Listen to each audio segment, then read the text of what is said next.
My name is Lindsay McIntosh. I'm with the Consortium for Older Adult Wellness, and I want to talk today with you about connecting healthcare to community classes. And this is something that is very much near and dear to my heart, as it is to everyone here at COA. So first thing I want to say is that this is the beginning of the conversation. We have about an hour to an hour and a half to cover the work that we've been putting together over the last 4, maybe 5 years.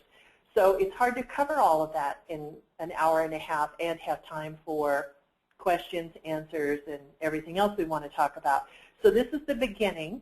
We will be here to continue the conversation, and COA's staff and coordinators and directors are all here to, on an ongoing basis, make sure that we help you walk through this process. So we will get started. If you have any questions, if there's anything that comes up as we are moving along, let me know and we will stop and answer questions for you.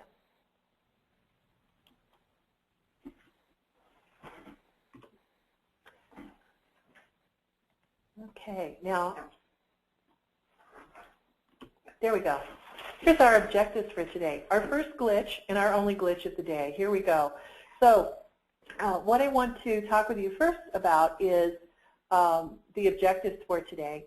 Real quickly, we're going to go through a brief overview of healthcare transformation in the patient-centered medical home. This is one of those brief things that could take us, we could spend a week just talking about all the changes in healthcare. But for today, what we want to talk about is what this means to you and your community-based programs. Then we're going to talk about how all these changes in healthcare and transformation translate into referrals into your program and your classes. And then we're going to talk about some of the tools that can connect community-based programs to the clinical world. And as if on cue, we had an ambulance go by outside. So that just demonstrates the connection to healthcare. I think that was very timely. So what we want to do now is move this forward, and let me see if it's going to do it. Oh. First, we're going to talk a little bit about healthcare transformation. Once upon a time, everything was geared toward the doctor being the center of the universe. And we, for our healthcare, would go to the doctor, and the doctor would decide what we need and what we didn't need, and if we needed to see a specialist, and what medications we needed, what care we needed when we went home, et cetera, et cetera. Well, that didn't work so well, and as a nation, we have not gotten healthier, we've gotten less healthy. So along came a concept that was very radical, which was what would happen if we put the patient, you and me, at the center of our own health care and the center of our own wellness. And instead of going to a physician and asking permission for what we needed, instead we were the center, and the primary care team was surrounding us, supporting us, and helping us make the changes that we as individuals want to make. So that is really the heart and soul of what patient-centered medical home is all about. Now, with patient-centered medical home transformation comes a lot of other changes in the way that things are paid for through the health system, in the way insurance works with the medical team, in the way the medical team works with each of its members, and most importantly, in the way that I, as a patient, interact with my physician, and the way I, as the patient, get referred to opportunities for growth and wellness outside of my doctor's office. So, patient-centered medical home is a concept. It's a concept where the team surrounds me, supports me in addressing my healthcare needs. The team can include not only a physician, but nurses, support staff, pharmacists, specialists, patient representatives, medical educators like diabetes educators, physical therapists, occupational therapists. But the team can also include community resources, and that can be classes like evidence-based programming, which is what we're here to talk about today. It can be quit lines. It can be a referral to a recreation center, so I start having some fun and taking some pottery classes. It can be anything that is supportive, that is within the community, that can be documented as a part of my wellness and health. So the team may change, but the goal will always remain the same, which is that the patient is at the center of their own health. Now, what's interesting about this is that this is a really, it's a big shift, and it assumes a lot of things. One of the things it assumes is that I, as the center of my own health care, am ready for that. There's a lot riding on me being ready for that. All of the changes in healthcare assume that by me managing myself better, we are going to save money in terms of emergency room visits, nights in the hospital, that I am going to not have one condition evolve into 3 or 4 chronic conditions. The problem is nobody has really shared a lot of that information with the patient yet. So part of what CO has been doing for the past few years is really talking with patients, people like you and me, and with healthcare providers about what those changes mean and how to make it work. So if you are a health system, whether you are a community health center, like a federally qualified health center, or whether you are an individual practice, or whether you are a health system, there are different ways that you can do this work to become a patient-centered medical home. And what happens is that the provider, the healthcare provider or the health system, applies for something called recognition as a patient-centered medical home. The best known of these recommendations and certification organizations is something called NCQA. That stands for National Committee for Quality Assurance. There isn't going to be a test at the end of today, I promise, but if there were, there would be 2 acronyms that would be important for you to know. First one is PCMH, which is Patient-Centered Medical Home. The second one is NCQA, which is National Committee for Quality Assurance. We're going to talk quite a bit about these 2 because this gives us the framework for how to connect the practice to what's happening in your community classes. Because if they are going through transformation, the medical system and the medical practice, they're going to know these acronyms very well. And the more you can reference them and understand how those things connect to what you're doing, the easier it will be to have additional referrals, which means additional people in your classes. So NCQA recognition requires a number of different moving parts. It requires them to go through a process that can take several years and can cost a practice many, many, many thousands of dollars.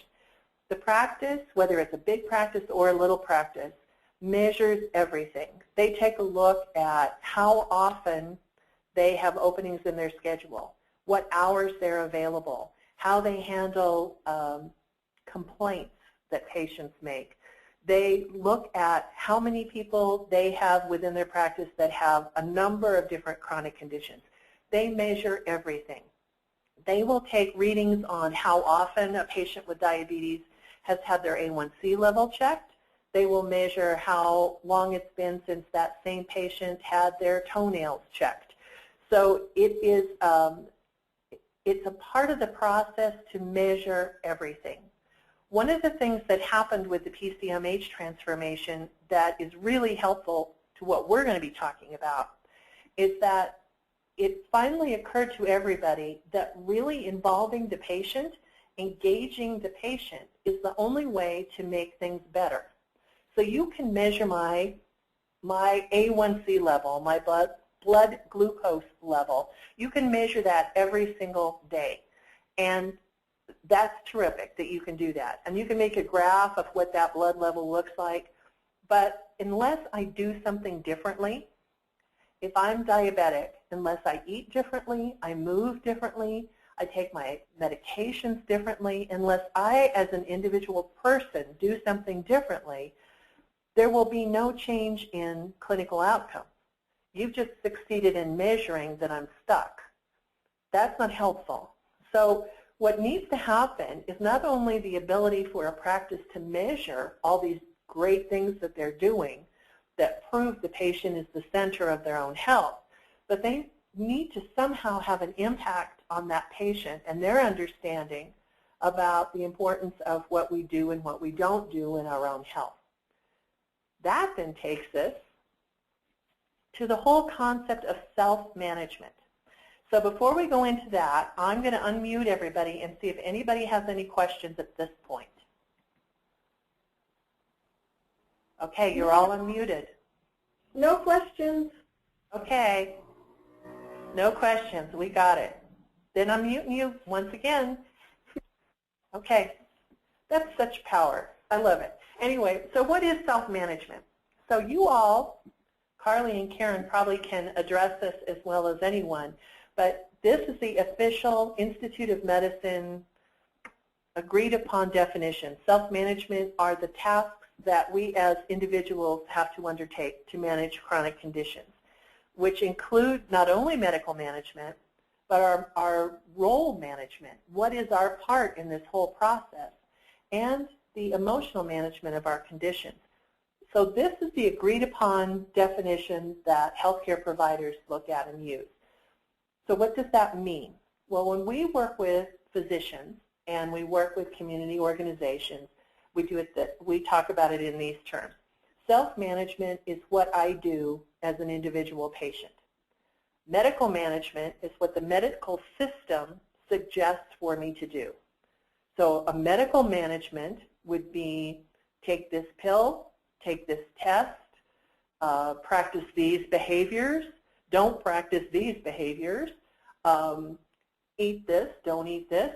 But those kind of recommendations are medical management.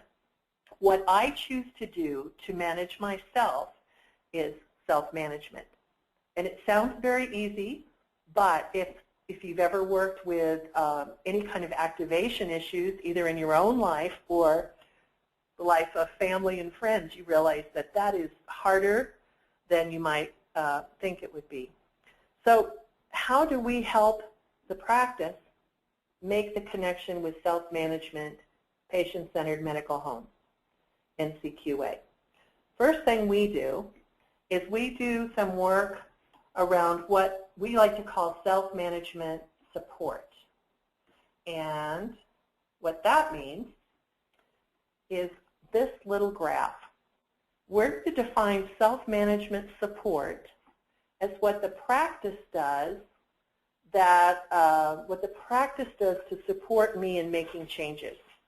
So the practice can help support me in eating better, moving better, taking my medications, understanding my condition, understanding what works, what doesn't work, understanding what my choices are, what consequences are for my choices.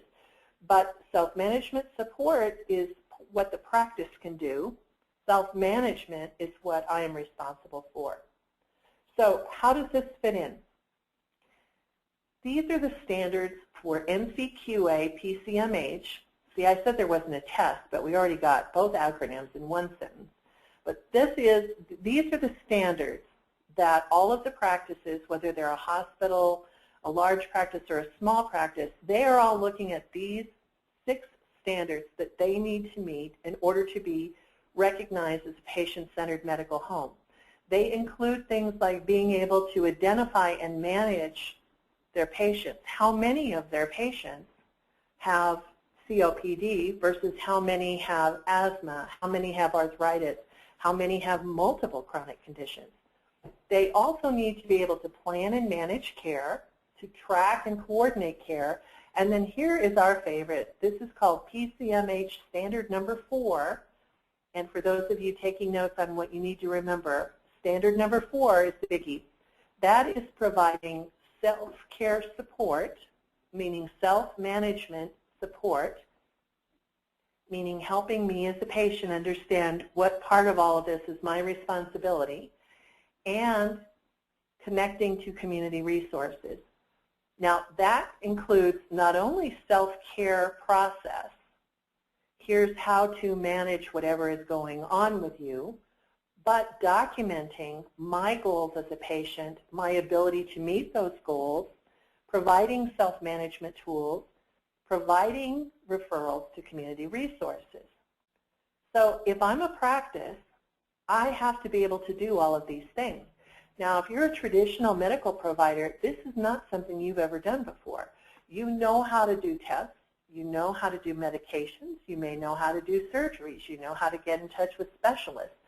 But how to sit with a patient and talk about what their goal is for their own chronic condition is something that has never been addressed before. And now it is. So we can help with this. Okay, any questions on this piece? We're going to talk in more detail about it. Nope. Okay.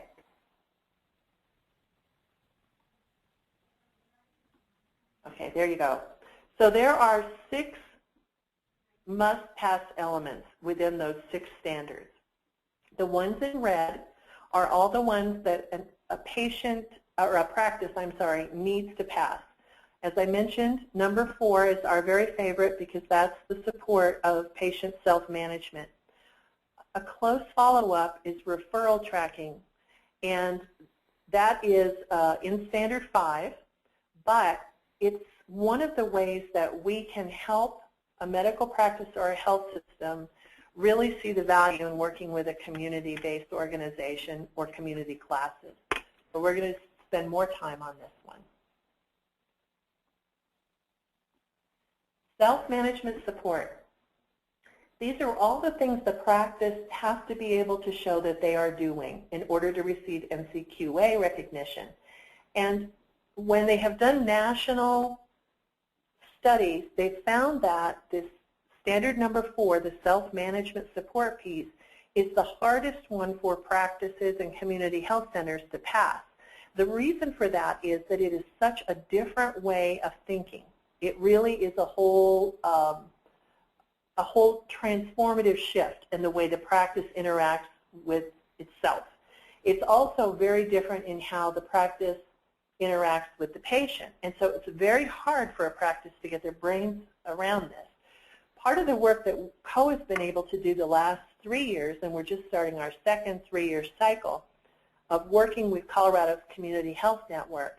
And what we do is work with them on working with community health centers, safety net clinics, and federally qualified health centers to talk about the self-management and self-management support pieces as being very pivotal roles in the whole transformation process within the practice.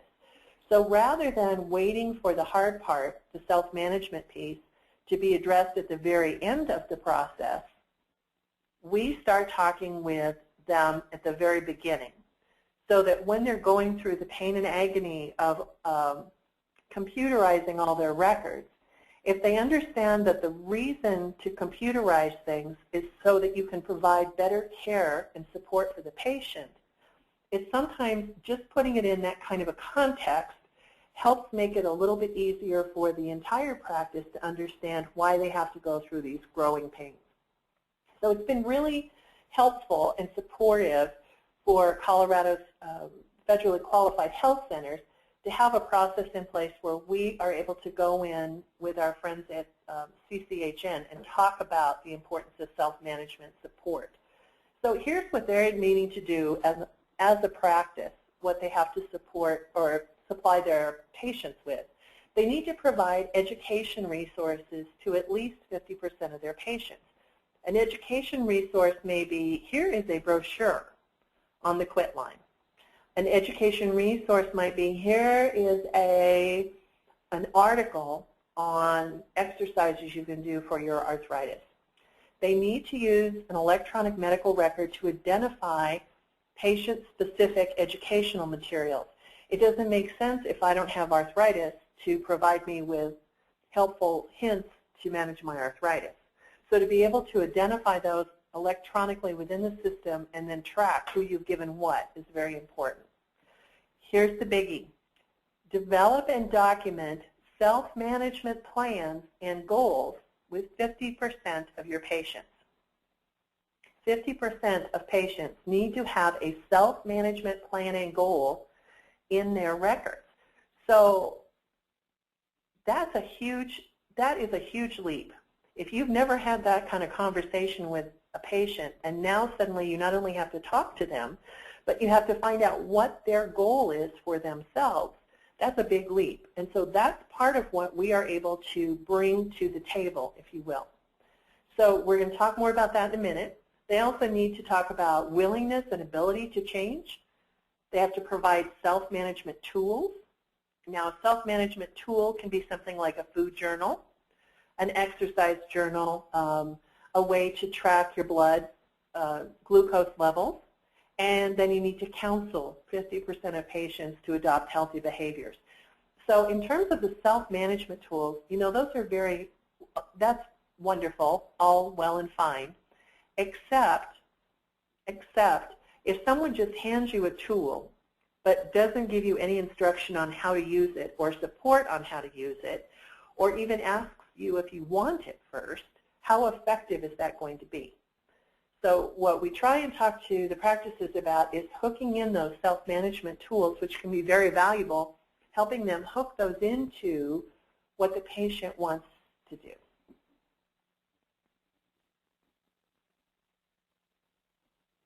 So we all good so far? This is Karen. I have a question for you. Okay. So with the self-management plans, is there going to be a template that doctors' offices will be given that they fill out this plan, or is it just something they craft themselves? Is there any guidelines around what that plan needs to have in it? There are guidelines, and you're going to like the guidelines, Karen. It's something, you ready? It's something the patient wants to do. Okay. It's something doable and achievable. It's something time-specific. And it's something with a confidence level or a comfort level of from 1 to 10. Okay. Does that sound familiar? Yes. That would be the Chronic Disease Self-Management Program Action Plan. Yes, it's very similar to that. That is the template that's being used across the board. Occasionally they will change that to a 1 to 5 scale, but what we have found, and thank you for helping me get there, is that's one of the things that we can really give to a practice. You, as a practice, need to document 50% in terms of their self-management goal. We can help teach your patients what a self-management goal is, how to write that action plan in a way that the patient understands it, and in a way that the practice can document it. So that's a really important skill set that we can help train the practice on.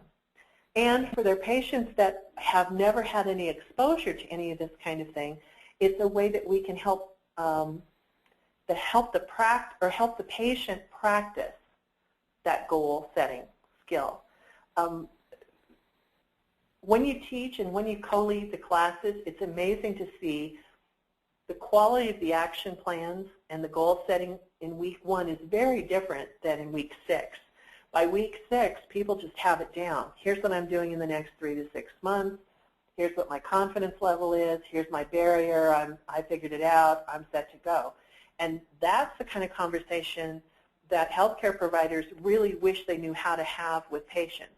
So by having people go through a program, whether it is the chronic disease programs, whether it's the diabetes program, or even the falls programs, really helps them understand what is possible and doable in small, manageable chunks. So this is part of what they're doing. We just discussed a lot of that. But what we want to do is, see if I can get this. I apologize. It's being slow for me moving forward through these. So a good self-management goal, this is exactly what an action plan is. The big difference is a practice is going to do a treatment goal and a care plan, and the self-management goal is a part of that. So when you're doing a chronic disease program, the action plan, the self-management goal is really the key.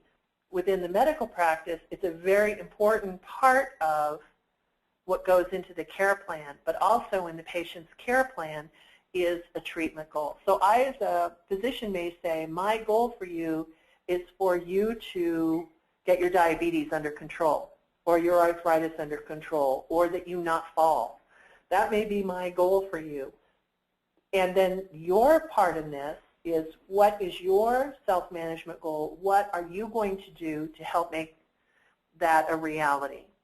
So your action plan, your goal may be, I am going to walk 3 times a week.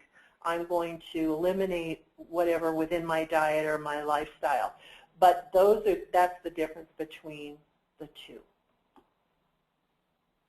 So we talked about the paradigm shift is just the beginning, and that all of these moving pieces and parts within the practice have to be on board. They all have to be aware that there's a transformation taking place, and they all have to be aware that it's not business as usual anymore. Now the patient is back in the center of their own care.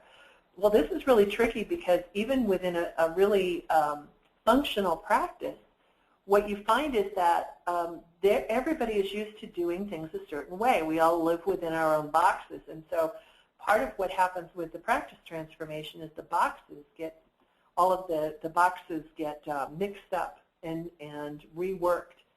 So in comes a community organization, much like what you all are working, and you can say to the practice, we come to you with some real benefits. We have great programs. That's the beginning. You have great evidence-based programs. However, that's not going to be enough to convince a practice to work with you. What they are going to want to know, first and foremost, is not necessarily how it helps their patient, because they're assuming that you wouldn't come talk to them if you didn't believe it was going to help their patient. What they want to know, first of all, is how is connecting to the classes you're offering, how is that going to benefit me? How is that going to benefit the practice? So I want to go through some of those steps with you.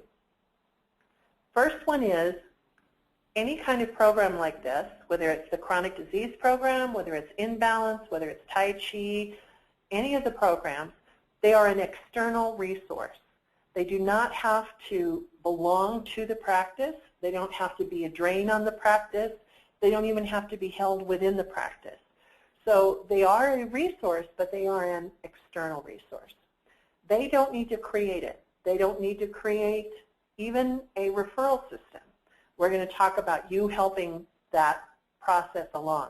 But they don't need to come up with a Dr. Bob's wellness and no more falls program.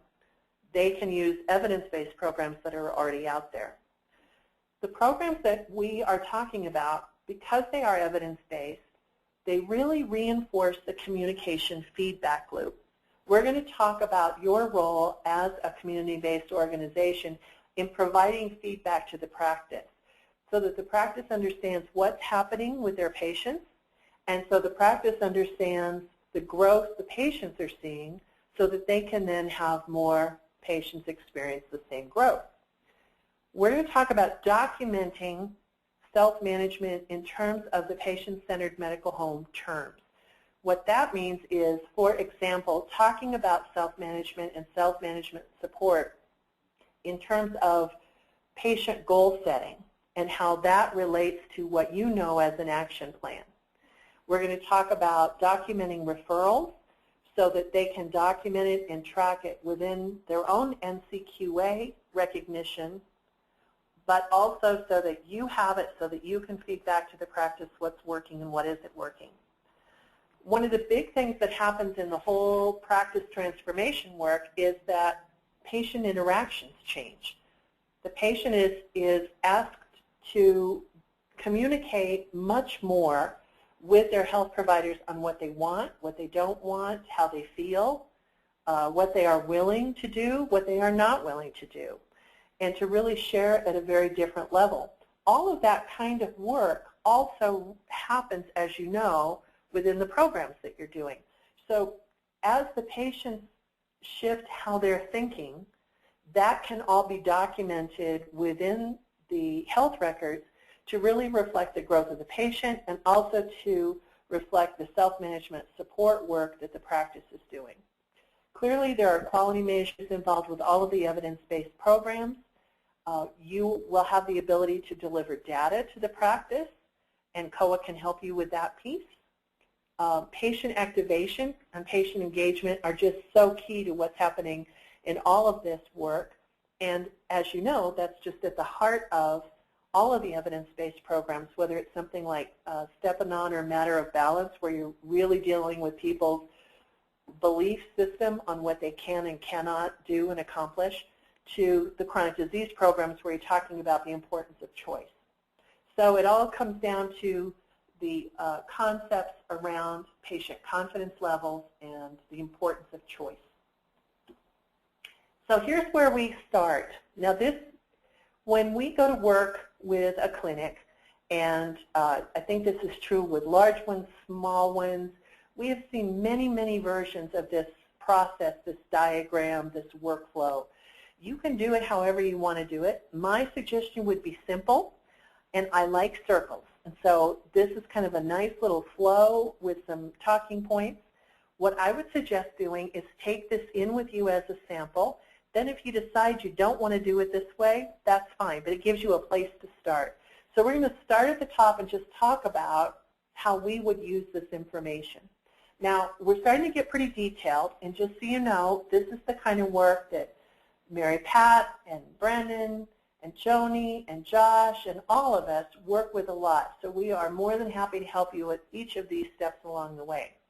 But what we are suggesting is that you go to talk to the clinic, the provider, the health system, to talk about where they are with their patient-centered medical home transformation, with what the practice is involved with, and talk with them about what you have to offer in terms of self-management and self-management support. Then what we are suggesting strongly is that you work in this little area around getting the clinician, whether that's the person who is the physician, the healthcare provider, or whether that is the person that is in charge of making referrals, care manager, case management, social worker, whatever title they have. But they talk to the patient about your community classes as an opportunity for the patient and something that will help them better manage whatever it is they're dealing with in their life. We call this a referral, and this is really key. There is such a difference between a referral, which is like this. Well, I tell you what, Joni, I really think there is a class that can help you manage your arthritis. It's called Healthier Living Colorado. It's about self-management skills, and it can help you feel better. And so I'm going to refer you to this class, and they're going to call you and get you into the program. That's a referral. That is so much stronger, especially coming from the health system, than you just picking up a brochure that they've handed you on the way out. Because what happens with those brochures? You maybe look at it, you think, oh, yeah, that's not going to work, or I don't know, I don't like that picture, and then you toss it in the back seat. So we're suggesting a real live referral from the practice to you as a community-based organization. So some training takes place in there, and then we ask the clinician, please make a real live referral, have the patient sign that referral form. That then documents that they have given their permission for us to contact them. Now, sometimes the practice doesn't feel they feel like they don't need to do that, and they just note it in the chart, or we have an agreement with them that says that we don't have to have patient signatures, but that's where we start. And then the form comes back to you, in some cases to COA, and then one of us, meaning Mary Pat, Josh, Joni, Brennan, one of us contact the refer patient, and we enroll them in the class. So we are not asking the doctor to enroll people for us. We are not asking the referral person to enroll people. What we're saying is work with us the way you would work with any other specialist in your community. If you would consider sending out someone to do lab work or physical therapy or to see some kind of other specialist, think of us, in this case you all, as the community-based organization offering this work.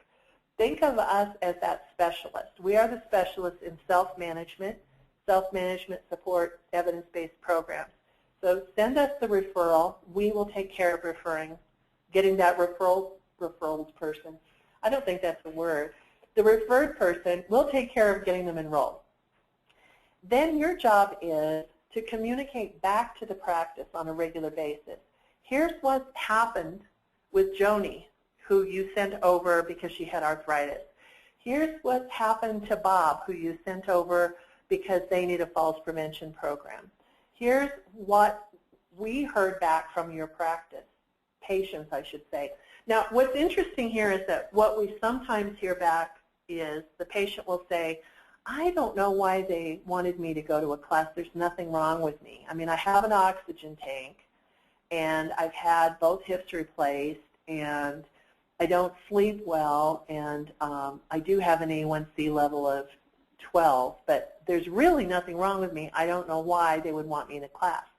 And so for us to be able to feed that back to the practice, that kind of disconnect that the patient has between what's really going on with them and why their healthcare providers are a little concerned for them, to be able to feed that back, that people aren't getting that, then gives the practice something that they can talk with their patient about. So that's what we do. Then the patient attends class. Yay! And as part of that class, we know that's where the real power happens. That's when people get introduced to new behaviors. They understand that they can do some things that will make them feel better, that they can learn some adjustments to help them through. So what we want them to do is at the end of their class to write a letter back to the provider describing what they've learned about their chronic condition. We also have them in that class letter, we have them write what their goal is for the next 3 to 6 months. And again, it's documented in exactly the same way as the goal needs to be documented within the EMR for the patient. Those letters go back to the providers. The providers use the letter in following up with the patient. Worst thing that a provider can do is not acknowledge what I've gone through as a patient. If I write a heartfelt letter that says my goal is to exercise consistently for the next 3 to 6 months so that I have the energy to play with my grandkids, and then I send that letter back to the provider and they don't acknowledge it, then we've lost a really big opportunity. So that is the flow that we suggest. We're going to talk some of the moving pieces in parts, but I want to see if anybody has questions. I don't think so. Okay. Well, we are then going to, it's thinking again, the computer is thinking. There we go. Okay, we got it. This is the referral form. And Carly and Karen, have you seen these before? I don't think I have. Okay. No. Well, this one has, this one is, refers to Healthier Living, Colorado, the Chronic Disease Self-Management Program. And because I pulled it off my computer, it's got my name and phone number on it. It is very easy for us to adjust these for you so that they can be for falls programming, they can be for chronic disease programming, they can go directly to you, or we can talk about whether we want to help with that piece in part. But this is the basic referral form. We also, I'll show you in a minute, have an online way of doing it. But what we wanted to do was make sure that this form was HIPAA compliant. And most of the practices and health systems we work with, even if they have electronic medical records and are able to do things electronically, they tend to fill these out and then fax them over, and that is HIPAA compliant. It is not HIPAA compliant for them to send just an email. Mm-hmm. So unless it's encrypted on both ends. So we have a system that has that in place, but usually, and especially for smaller communities, the best way to handle it is with a fax.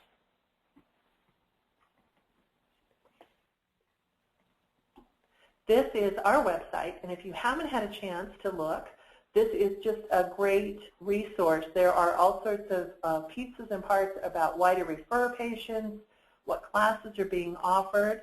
Hopefully all of your classes are on here, I am assuming. And this is our referral portal that is HIPAA compliant. This is our centralized referral system. So if providers or any of the folks that handle referrals, if they want to, they can connect via electronic health records, or they can do online referrals. These are all HIPAA compliant because it is it's HIPAA compliant on our end and on their end. So that's how we do that. But as I mentioned, most of the time people use the fact sheets. Now, one of the things that we have discovered is, one of the things we've discovered is that sometimes how to make those conversations happen is requires as much conversation as it would to get people into the class. So what we find is, for example, that a doctor will say, I'm not sure I have time to talk with my patients about classes and self-management support. So then we say, well, how about the other people in the practice? How about involving the people who are at the front desk, the real front-line folks? How about involving the medical assistants? Because in terms of time, when you go to a doctor's appointment, you spend as much time, if not more, with the medical assistant than you do with the physician. They're the person who walks you back, weighs you in, takes your blood pressure, asks you about your medications. So what we are suggesting and have had a lot of success in training is how to talk with medical assistants and the providers that they work with about initiating the conversations around self-management, around goal setting, and then helping that patient to be connected to what's available to them in the community. So it seems like we are doing a lot of work within the practice, and in fact we are. But the reason we're doing that work on messaging, on what a medical assistant can say and not say, on how a provider can make a referral, it's all to make the referral system work for the practice. Because if it works for the practice is going to refer patients into your programs. And why that's important is that really affects not only whether this class is filled, but whether you have the bandwidth to do ongoing classes, whether you can shift from having just one class to having a series of classes and then having really sustained programs. So we start with what the transformation is on the big level, then we look at what the practice needs to make it work, then we look at what the staff needs to help make it work, to refer people into your classes. And that's how all of this comes together. So we have these trainings available, things like how to work with medical assistants on self-management support, how to set action plans and goals with patients, do's and don't tips for the staff and for their workforce development. We also have some tools that we've come up with to help reinforce the referral process. Now, it's really lovely if you can put brochures up and have people see the brochure and decide, oh yeah, that's what I need, I'm taking that class. And that works for people who are already pretty activated and already understand that they have work to do in managing their own lives and their own conditions. But what if you are like most of us, statistically, most of us in the world, and don't yet have that level of activation? You still need somebody to get you off of the couch. You need somebody to teach you how to do some of these things. You need somebody to get you activated and motivated. Well, that's when you really need the help of the healthcare provider and the practice. So the tools that we provide are not to take the place of a medical treatment. They're not to necessarily be the only way someone finds out about class, but they are designed to really reinforce the message. So this is one we use in exam rooms. Now, this same flyer that Josh put together for us with Pam Allen's help a long time ago, we use these in grocery stores and on telephone poles and everywhere else you might see a flyer. But where we have found they are really effective is to use them in exam rooms and, believe it or not, in the bathrooms at medical practices. Because it isn't so much that someone's going to read this and say, oh, yeah, my diabetes is out of control, I need that class. What they may do, though, is it will trigger a memory for the staff. Oh, my gosh, that's right, I need to refer this patient I just talked with to this class. And so that's what it's there for. If it helps with the patient, terrific. But it also is about helping to reinforce the message with the practice as well as with the patient. Same thing with brochures. I said once the only way I thought a brochure could help me lose weight is if I actually ate the brochure instead of eating the chocolate. And I think I'm going to hold to that because a brochure is great if you are already activated, if you're already engaged in something and it reinforces the message. But for someone who has not had a lot of experience with choices and challenges and setting goals for themselves, it's real hard to get all that from a brochure. So we really encourage people to use the brochure as a reinforcement. So if you are working with a practice, rather than leaving them a pile of brochures for their front office, that's swell. But talk with them about making actual live referrals to you and then handing the brochure out as reinforcement. This is who's going to call you. This is who we just referred you to. They're going to call you and get you in the class. So I mentioned a referral log, and I wanted to show you what ours look like. This is the one that we do out of our system. It is, you'll see that the participants include Spring Chicken, Jane Doe, and Scooby-Doo. I like those guys. But this is what happens when we get referrals from providers. We track every conversation we have with them. We track whether they were enrolled. We're then able to track whether they completed the class. And we just keep working with them. So if they no-show for a class, we contact them the next time there's a class. If they are interested in taking a class but not the one that we currently have started, we will call them back the next time a class happens. So we track all this, and we are then able to give this information back to whoever the referring entity was, whether it's a social worker, case manager, the provider themselves. This is another one of those things that's protected health information, so needs to be treated in a HIPAA-compliant way. And I've unmuted you guys again. Making sense so far? Yeah, I don't know if this is the appropriate time to ask the question, but I'll give it a shot. Go for it. Wondering about the role of the instructor with collecting the information about the participants. I think it was a discussion that was had at the last training as far as HIPAA compliance and those pieces. The instructor role in that and kind of all of that stuff. All that HIPAA stuff? Yeah. Well, let's talk about that. This is a good time to do that. The big thing is that you need to handle it in the way that you already know to handle it. So it's not really anything that surprising or new. It's things like you can't just email information about someone that includes protected health information, like their address, their condition, their phone number. You just have to be aware that you can only handle that information in a couple of different ways. For example, faxing it.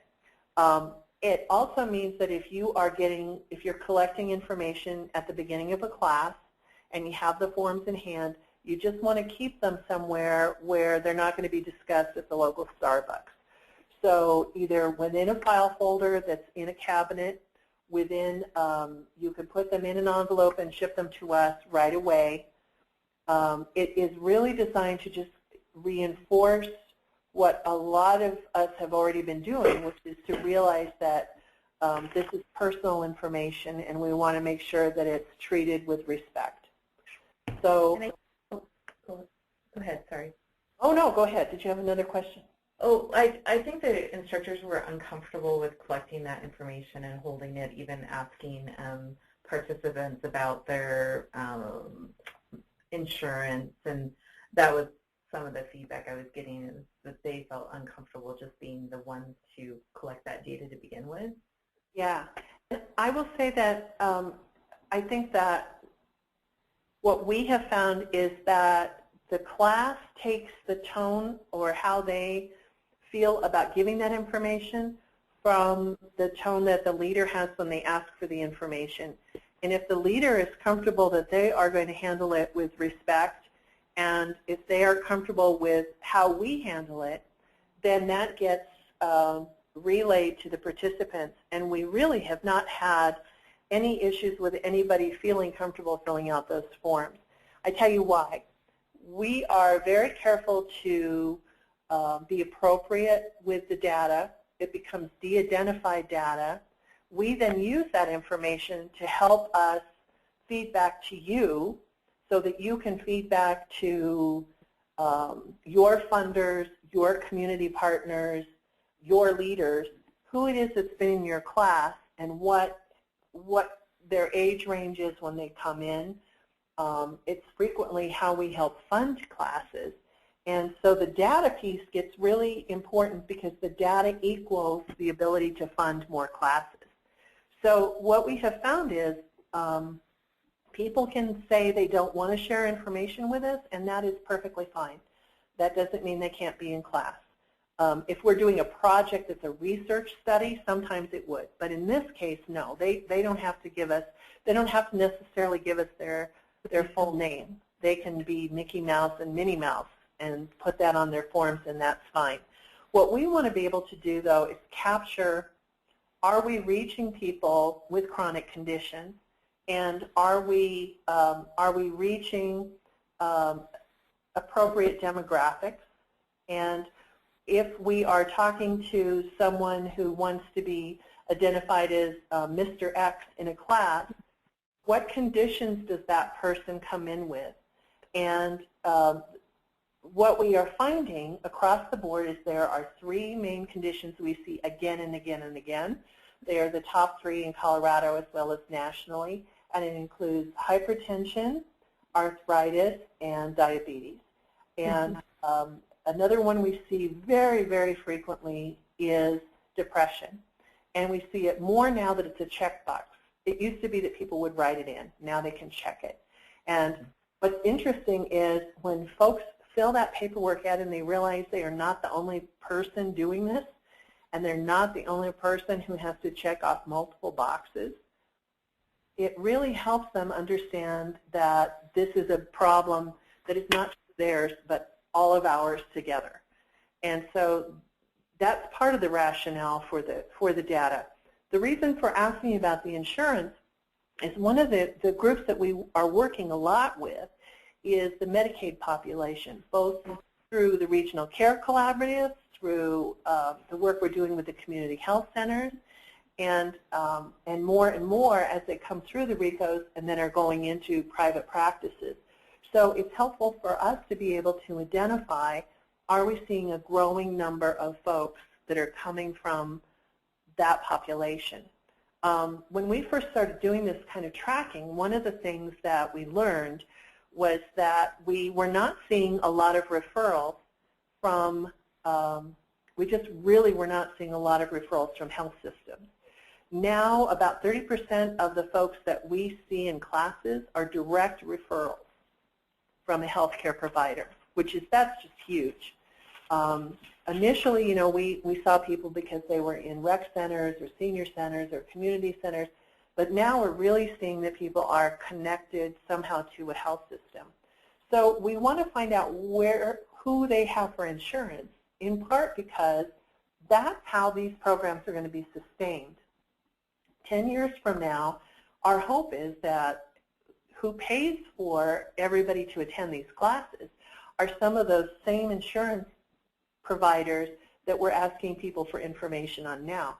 And if we can go to somebody and say, you know, we've had 1,000 people with your healthcare coverage that have gone through this class and had these excellent results, that's when we can start seeing some effect on how it becomes supported for them to attend class. Great. And that was a really long answer. I apologize. But it's, I must say that I used to really dislike any kind of data until I realized that data really had something to do with the money. And then suddenly it was all better. Then somehow the data got a little better.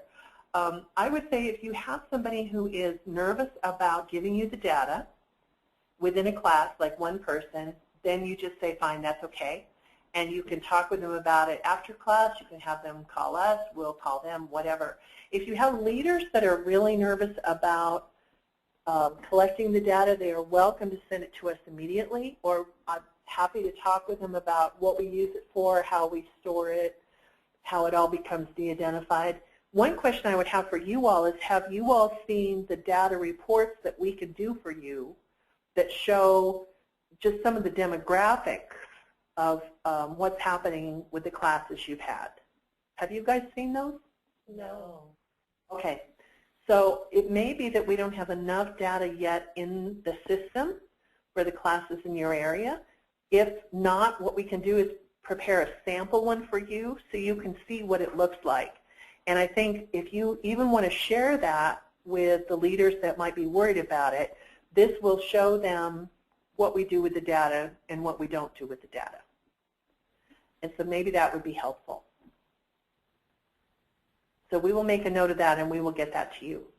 What also happens with the data is that we send it on through a portal, through the magic of technology, through our state. The Department of Public Health and the Environment sends it up to the National Council on Aging, where they are tracking the kinds of things we do on a state basis, they track on a national basis, where they are working with nationally getting classes like this, not just the chronic disease class, but the falls classes as well, getting them covered not only by insurance, but by Medicare, Medicaid, as part of what we offer as health care in this country. So they're doing the same kind of work on a bigger scale. So that's where it all goes. So we will get that information to you. Great. Okay. I also wanted to show you this. I don't know whether you all have seen the patient feedback form, which is an open letter that basically is what we do at the end of the 6-week class. Usually we do it week 5.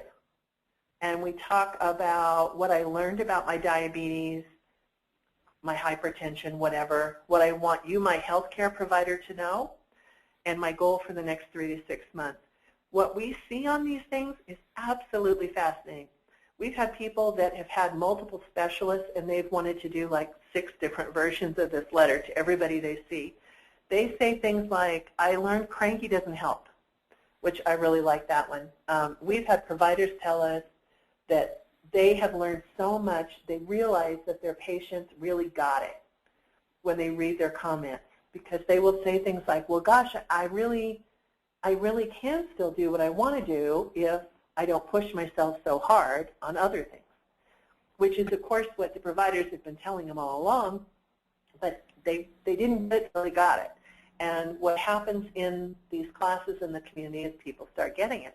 So this feedback form is great because it helps you market the class on an ongoing basis, but it also helps the practice document what they need, again, for the patient-centered medical home recognition piece. So we will make sure you've got those.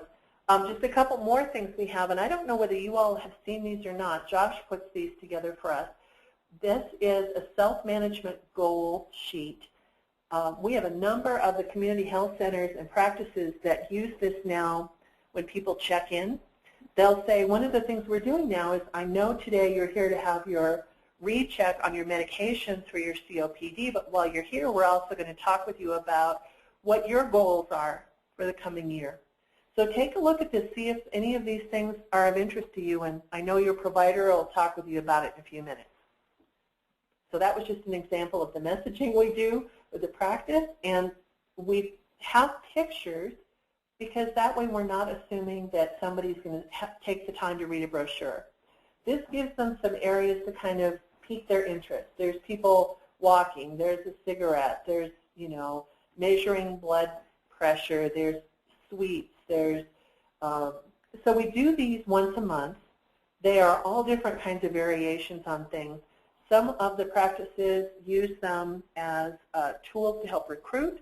Some of them use them to track things, to answer questions. Some of them put them in the staff lounges to just kind of keep the conversation going. But we are happy to put any practices that you want us to on this list. They go out electronically, and it's one of those things we've done for, probably a year and a half that has really gotten some nice results. So connecting on a local level, you already are doing a great job on this, and these are just some ideas that I wanted to share with you, again, from the big picture point of view.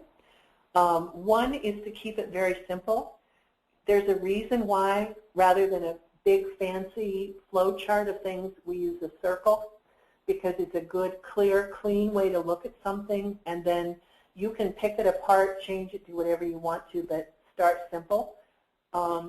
Stay shiny and sticky. This shiny means when you go in and talk with a healthcare system or a provider, you're going to get them excited because you're passionate about this work.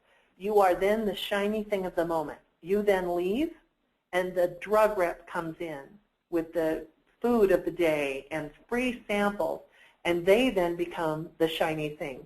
And then they leave, and then somebody else comes in. So it's about staying shiny. It's about making sure that what you say to them has enough value to them that you can remind them of your value, and you will stay shiny. The sticky part refers to being an idea that sticks, meaning we can help you with your patient-centered medical home transformation. We can help you with self-management and self-management support, and, by the way, this helps your patients. This is great for your patients. So that makes it be something that sticks on a number of different levels. Next little tip I would give you is to really spell it out. If there is anything that we've done to really bang our heads against walls on a repeated level, it's to not have expectations that match. So we may think that we're doing it one way. You may think we're doing it another way. And the practice we're working with may think it's a third way. And that just makes it very hard. So if we can get together ahead of time and say, okay, we, Eagle County, we're going to do this class for you. You're going to refer these patients. This is how we're going to handle books. This is how we're going to handle time. This is how often we're going to contact people. This is what we're going to do. And if you can spell that out, preferably in writing, but it doesn't have to be, you know, we do formal agreements, but even to spell it out in an email, just to make sure everybody's on the same page. And then I guess I would also want to add that there are multiple ways to fill classes. So this is one way that we have found really helpful. It does not need to be the only way you do it. We have frequently had classes where it's a class that meets at a rec center that includes referrals from medical practices, as well as people who we met through screenings at a rec center, as well as someone who heard about us by seeing a brochure somewhere. So all of those things come together to fill one class at a time, but also to really start the momentum going to really be able to embed and sustain the classes. This next one is, this gets easier. I think that when you're looking at all of this stuff, it just seems a bit overwhelming because there's just a lot of moving parts. And so it really does get easier, and it gets more straightforward. And if it was truly easy, everybody on the planet would be doing it.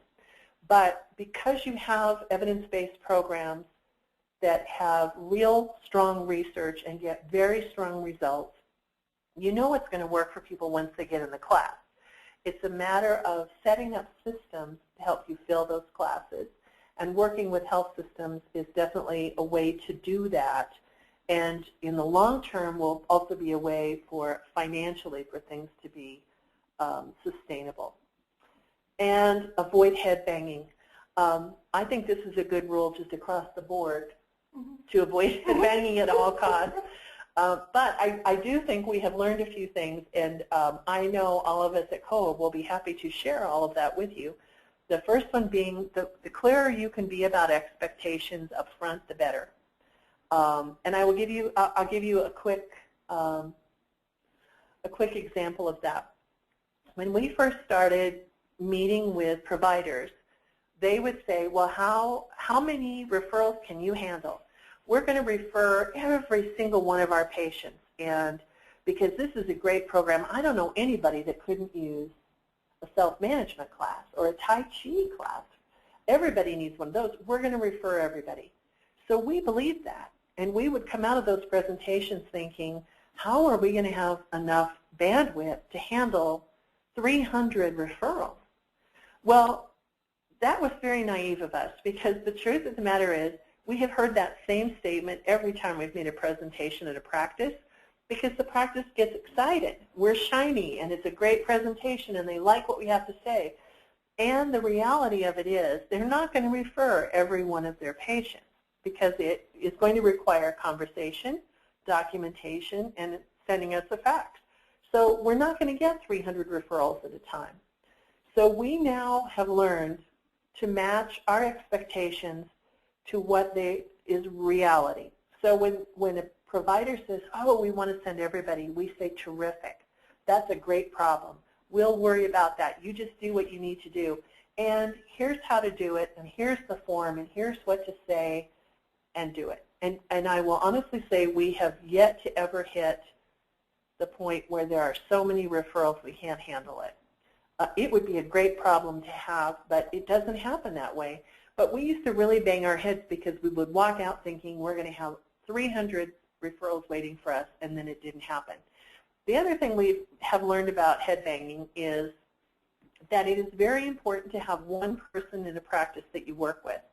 In the same way, it is really helpful if they know, I work with Karen, I work with Carly, I'm calling COA, here's who I work with at COA.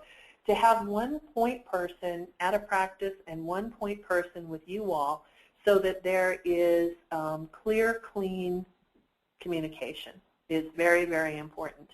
And the practices are doing this work on a practice level about communicating very clearly with their patient and communicating very clearly with their staff. So this will fall right in line for them when you say, okay, who is it we are to talk to? Who is it we are to send this report to? How often will you be sending us referrals, and who do we talk with if we don't get the referrals? So that is my head banging 101 for today. Just in terms of, we just have a couple minutes left, and then I want to make sure we have time for questions. As I mentioned, once I understood that data equaled money, which means sustainability, the whole concept of reports and data got easier for me. So the question is, what do you have to share when you go in to talk with a practice or a health system now? So you have some samples. You can share feedback from patients. You can share the referral forms. You can share the feedback form that you're going to have patients do. We can give you some samples of what prior patients have said. But you can also say each of the folks you refer are going to be doing a letter like this back for you, so you can put it in their chart. You can show them some samples of the number of referrals per provider, the kind of nice little simple reports and graphics that will come out and that you can use to show them what's going on. You can take them a copy of that workflow plan, that simple circle graph, to show them what you're suggesting as a starting point. You have the clinical outcomes from Stanford. You have return on investment from Stanford that basically says 2 for 1 is documented. And we can get you samples and keep you current on data from your programs on a county-by-county basis. So that gives you some pieces you can go into a practice or a health system with. And I've got you guys all unmuted now, so if you have questions, just holler. But those are some of the pieces that you have available now. And if any of these don't look familiar to you, let us know and we can make sure that you have them. This is a sample. This one is one that Mary Pat and Cheryl put together. This is a practice report. This is just some real simple data in terms of the percentages that attended sessions and the completer rates. So we were able to show this is how many folks you referred, this is how many enrolled, and of those that enrolled, this is how many completed. And that kind of data is very helpful to the practice and also really shows that you understand what it is that they need. This is another one. I love this one because it shows the providers that referred a number of patients and some that referred almost no patients. And one of the outside providers actually referred more than one of the internal providers, which I understand was a topic of conversation. So what's interesting up here also is that this is just 34 referrals, 11 said they'd go into the April class, 7 said they were waiting for May, 6 said they would go into March. What's interesting about that is that frequently what happens is that people will say, oh, well, you know, I tried and they weren't available for this class. Well, they may not be available for the March class, but they may be available for a class later. So it's worth keeping the contact and trying again. Because you never know, when you talk about all those activation, how ready is someone to do the work. You never know when the time is going to be right, when they're going to have transportation again, where they're scared by something their doctor said, and they're really ready to do the work. So you never know. And now it's time for questions and answers, hopefully answers. So what do you have for me? What issues do you see? What can we do to help you with the next step with working with some of the practices and health systems? I have one, I think. This is Carly. One question I just have, and it comes up every time I'm thinking about the referral process, and that's just we seem to have trouble getting classes scheduled out far enough in advance that we can actually, I think, make that referral cycle successful.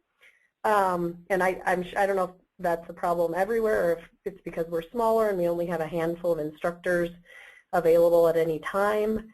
But I guess if there's just any suggestions you have on good ways of getting things nailed down and planned in advance, I don't know if that's an issue elsewhere.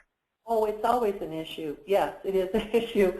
And I'll tell you one of the things that we learned, which actually kind of falls under headbanging, but when we first started talking with practices, they would say, well, we want to start a class right away. And so we would say, well, we can't start right away. We need 4 to 6 weeks to get it planned and get leaders in place and have enough referrals. Well, for them, what they heard was, oh, they can't do it. We have to wait.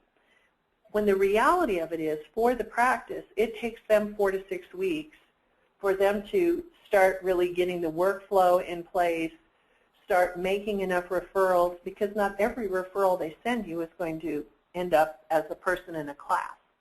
So we know when we first start with a practice, it's going to take at least twice as many referrals, and that's for a really good, strong referral.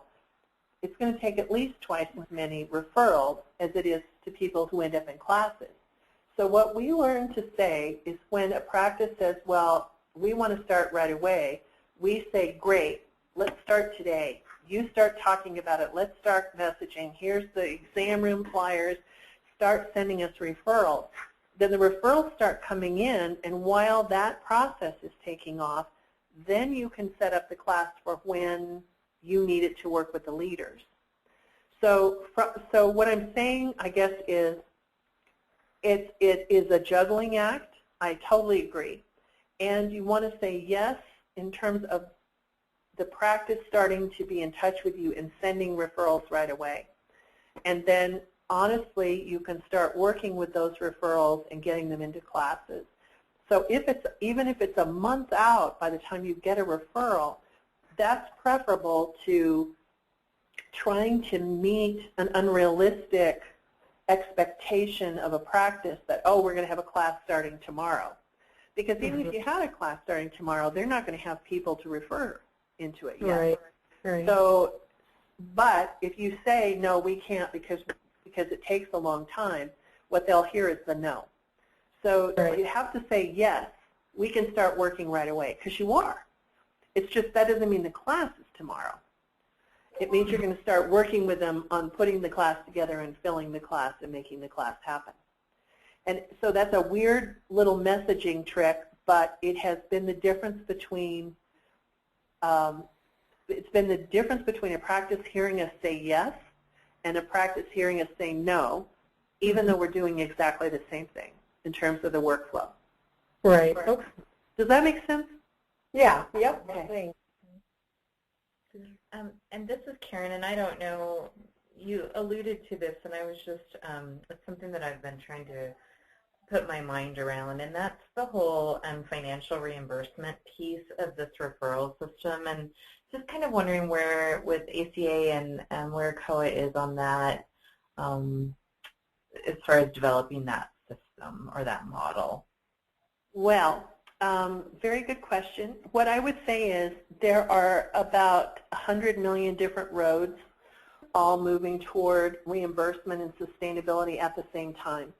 Some of them are the national pieces that are talking about not only, and we've seen some pilot projects, and there are some other pilot projects coming up that hopefully we'll be able to share soon that involve centralized referral systems. So all of the referrals from multiple providers coming into one location and then getting sent and directed into whatever evidence-based program is appropriate. So we're seeing that as a model that's being looked at nationally, as well as a model that's being looked at regionally and in our state, not only by the regional care organizations, but by the insurance payers. That's the big picture answer. The short answer is, as the practices become patient-centered medical homes, they are aligned to be a part of the whole payment structure revisions that are happening with patient-centered medical home recognition. So some of that is happening now with certain insurance payers and within various states give different weight to, if a provider is a patient-centered medical home, they may get an enhanced reimbursement. But that is not yet totally across the board. Those are all pieces that are still coming. Having Medicare, Medicaid reimburse for these kind of services is something that is sort of the light at the end of the tunnel, and is something that is still in process, and there's going to be another big report going to Congress in, I believe it's September of 2014. So that's still in the works. Right now, how we do it is a combination of contracts and a combination of funding from the Colorado Health Foundation, who realizes that referrals and connecting all these pieces is really an important function. And so we are doing a lot of this work within the state.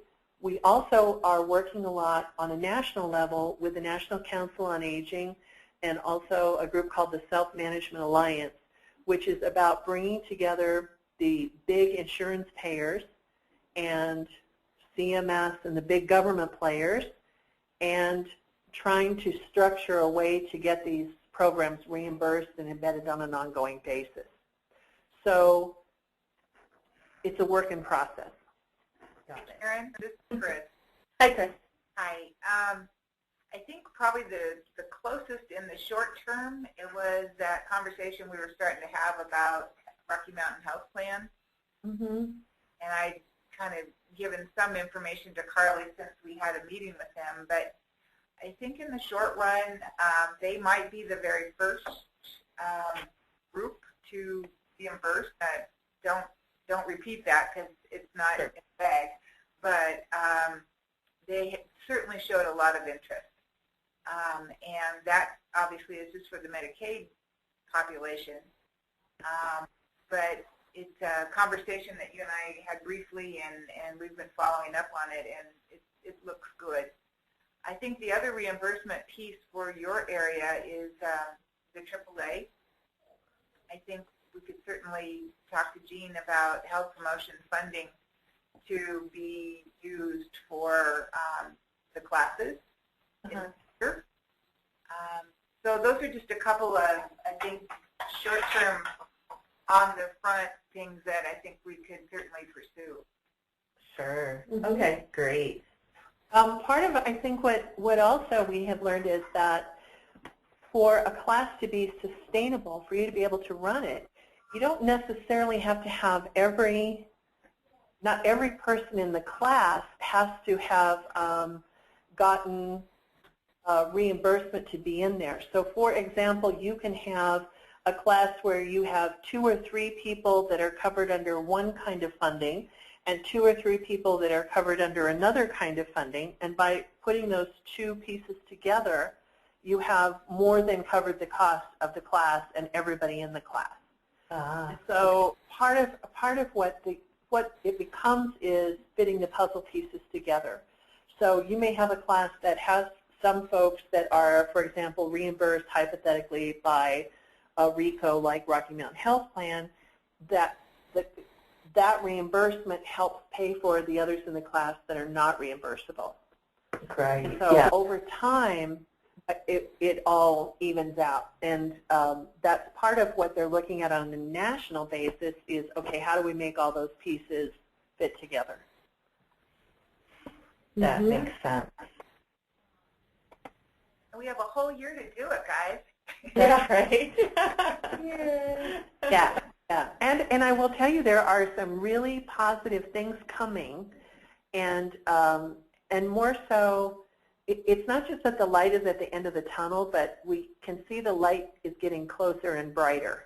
And there are more and more people sending us very clear messages that it's about getting these pieces aligned so that you are ready to take the next step.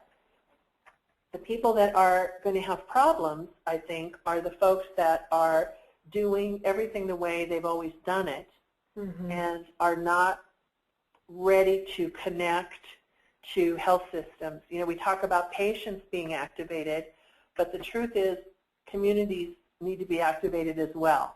And agencies that are offering classes have to be activated, and we have to be ready at COA to help with answers and to help you fit the puzzle pieces together.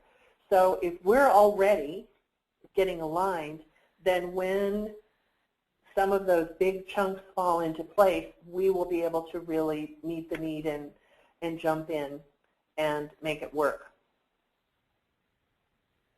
Sounds great. Good. So that's how you find me, but you already know all this. You know where we are. Oh, yeah. We know where you are, too. Where you are, too, yeah. So the big thing is, I want to say again, this was step 1 of the conversation, and we really want you to be in touch if there are pieces of what we talked about today that you need more information on, if you want samples, if you want copies of like a Word document that has that little workflow thing in it, you just let us know, and whatever you need, we can provide you with. Great. Thank you. You're welcome. Thank you for taking the time. And we will take you up on that. Well, that's good. That's, you know, for us, it's like a joy, because to be able to have these kind of conversations and see what all you guys are putting together and making work is very exciting. Indeed. Well, we're happy to be partners with you. Yeah, thank you for taking the time today for this. Thank you, Carly. Yeah. So I'm going to quit recording now, and